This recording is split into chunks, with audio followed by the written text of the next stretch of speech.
Bienvenidos a Mundializate. Les hemos prometido a ustedes llevar el Mundial desde todos los ángulos posibles y hoy vamos a vivirlo junto a un grande de la historia de los datos, apasionado por el fútbol.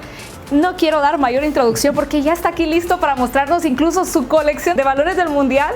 Bienvenido, Nahum Gabriel Valladares, a este podcast Mundializate. Gracias por hacernos el honor de ser nuestro invitado esta tarde. Muchísimas gracias, Georgina, y es un placer realmente estar aquí con todos ustedes y poder compartir lo que ha sido nuestra experiencia mundialista prácticamente desde México 1970 hasta ahora, ya con el próximo Mundial de Qatar 2022. México 70, vivimos el Mundial cerquita, y ahí comenzó gran parte de esa colección que hoy nos va a mostrar y precisamente tiene en manos que es el balón de México 70. Cuéntenos. Así es, el Telstar de México 70, un Mundial que fue el primero que se transmitió por televisión a Honduras, pero que la gente no lo vivió en vivo, sino que lo vivió diferido. Yo tenía apenas 9 años, estábamos en tercer grado, y la emoción era que si bien los partidos se transmitían por radio, en vivo, todos los partidos de ese mundial se transmitieron al mediodía por la diferencia de hora con Europa, para la transmisión de televisión de Europa. Y en Honduras se transmitían los partidos, los más importantes, al día siguiente. ¡Qué terrible! Esperaba el día siguiente para poder ver el partido. Aunque ya sabía el resultado. Aunque ya sabía el resultado, ya se había dicho por radio, ya había salido en periódicos, etcétera, etcétera, pero la gente tenía ansia por ver el partido. Pero es increíble cómo ha evolucionado todo, Nahum, porque ahora queremos ver un partido, ya no tenemos que escaparnos para ir a una casa a verlo, en aquel televisor, reunirnos con la familia. Saca el teléfono y ya podemos acceder a los partidos, incluso proyectarlos en televisores. Sí. ¿Qué diferencia hay entre esa emoción que se vivía de, bueno, ya sé quién ganó, ya sé cómo se vieron los goles, ya los escuché, quizá me los imaginé y tengo el acceso de verlos hasta el siguiente día? Hasta el siguiente día, correcto. Sí, era muy distinto. Es cierto, la radio también jugó un papel, fue el primer mundial que se transmitió por radio, cuyos enviados especiales en esa época ya fallecieron, Diógenes Cruz, Servando Cruz y Carlos Mario Herrera, pero igual la gente al mediodía se prendía de la radio, en los trabajos, en las escuelas, para poder escuchar los partidos. Alemania 74, ya lo tenemos en manos. Aquí tenemos el mundial de Alemania 74, que fue el primero que se transmitió en vivo. Ahora sí. Y a color para Honduras. Pasamos del blanco y negro al color. Al color. Pasamos del diferido al en vivo. Al en vivo, efectivamente. El Mundial de Alemania fue un mundial muy especial, definitivamente. Futbolísticamente fue un gran mundial con grandes selecciones. Por ser el primero que se transmitió en vivo, solo se transmitió un partido, excepto la última jornada de la fase de grupos, de la segunda fase. En aquel tiempo, cuando se terminaba la fase primera de los grupos, por primera vez en ese mundial, y se repitió en Argentina 78 y en España 82, se jugó una segunda fase de grupos. Y sucedió en esta Copa del Mundo que se dividieron 2 grupos de 4 cada uno, y el que ganaba el grupo iba a la final y el que perdía iba al partido por el tercer lugar. Pues en la última fase de grupos llegaron 2 partidos decisivos. Transmitió Alemania-Polonia primero y después Brasil-Holanda. Ok, España 82 a todos nos suena aunque no lo hayamos vivido. Fue un mundial muy especial porque fue el primer mundial con 24 selecciones y para Honduras la satisfacción de debutar en Copa del Mundo y la forma en que de hacerlo bien, de hacerlo bien. Fue un mundial muy especial para mí porque yo apenas había prácticamente iniciado en los medios en 1981. Consideré mi maestro, que en paz descanse, César Quesada. César era guatemalteco de nacimiento, pero hondureño naturalizado.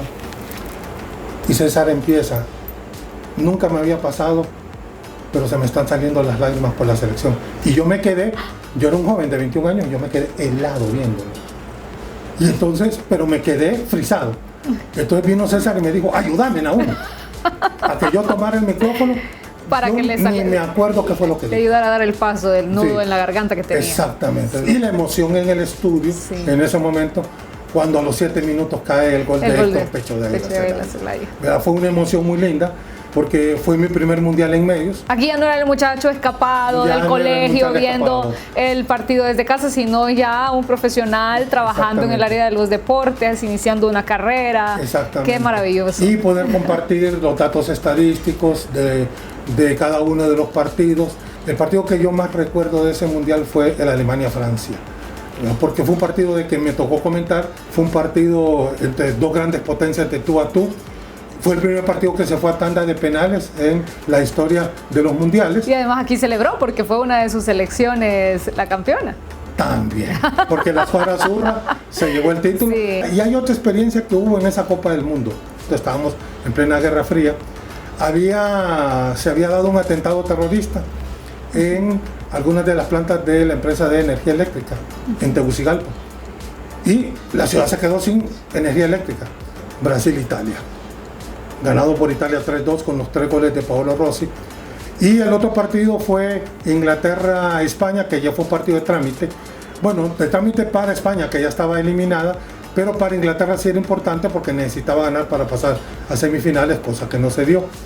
Entonces, esos partidos para Tegucigalpa se transmitieron después en la noche en diferido.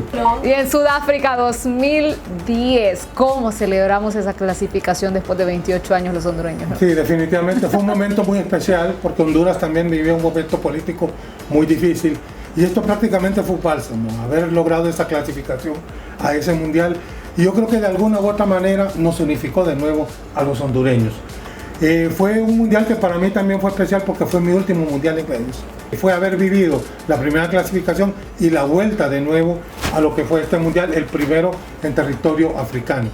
Fue un mundial de que, si bien Honduras no repitió la misma actuación de lo que había sido el mundial de 1982, pero por lo menos le dio la alegría a toda una generación de hondureños, porque fueron más de 25 años que no había vivido esa experiencia. Bien, aquí los hondureños nos malacostumbramos, porque si bien hablábamos, la excepción era que clasificáramos al mundial, porque en España 82 habían hecho la gran gesta y sí, fue espectacular. Luego en el 2010 lo volvimos a vivir, se nos vuelve a repetir la emoción de celebrar una ida a un mundial en Brasil 2014, pero bien lo decimos, si comparamos toda la historia, las excepciones eran estas. Sí, pero como que prácticamente nos picó ese gusanito, ¿no? Y bueno, fuimos a Sudáfrica y esta vez nos tocó, y en una tierra muy futbolística como lo es Brasil. Y fue un mundial que también la actuación en lo futbolístico no fue buena, ¿verdad? Además, fue la primera actuación en que Honduras terminó sin puntos, pero que tuvo el ingrediente que gritamos por primera vez después de 28 años el grito de gol. Porque en Sudáfrica no lo hubo. Sí. Pero en Brasil, ese gol de Carlos Poste, vi aquella fiesta, aquella extraños alegría. Con extraños se abrazaron y todo.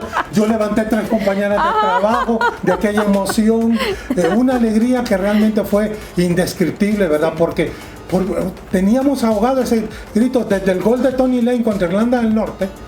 No habíamos vuelto a saborear lo que era gritar un gol en una Copa del Mundo e irnos en ventaja todavía contra la selección de Ecuador. Está precioso ese balón de Qatar. El Al Rihla realmente está lindísimo. Lindísimo. Y también muy vanguardista. Bastante. Son como pinceladas, muy distinto a lo que hemos estado viendo a lo largo de todo este repaso de la colección de balones. Así es. Y yo creo de que Qatar, si bien va a ser un mundial atípico en varias cosas, sí, que se va a celebrar en otra época del año de Exacto. Lo que había sido, por un lado. Por otro lado, también es un mundial que se va a celebrar en un país tan pequeño, del tamaño de un departamento de Honduras, sí, que se puede recorrer en 45 minutos, 1 hora, que uno puede ver al mismo día 2 partidos. Es el último mundial de Lionel Messi y de Cristiano Ronaldo. No creo que ninguno de los dos lleguen, no tienen la cantidad suficiente, y no creo de que vayan a marcar la cantidad de goles grande como para poder llegar a ser los máximos goleadores de toda la historia de los mundiales.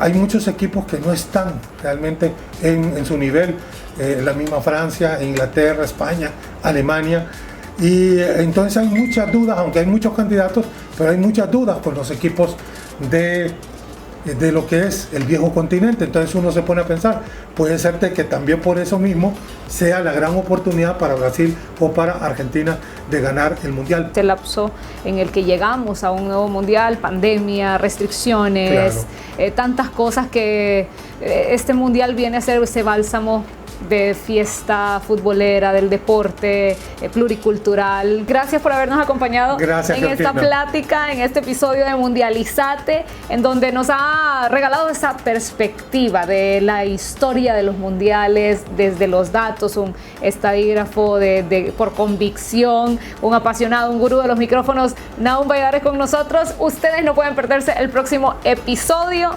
Les traemos el Mundial desde todos los ángulos posibles. Gracias, Nahum. Gracias, Georgina. Un placer haber compartido con todos ustedes este viaje mundialista de más de 50 años sí. de la historia de los mundiales.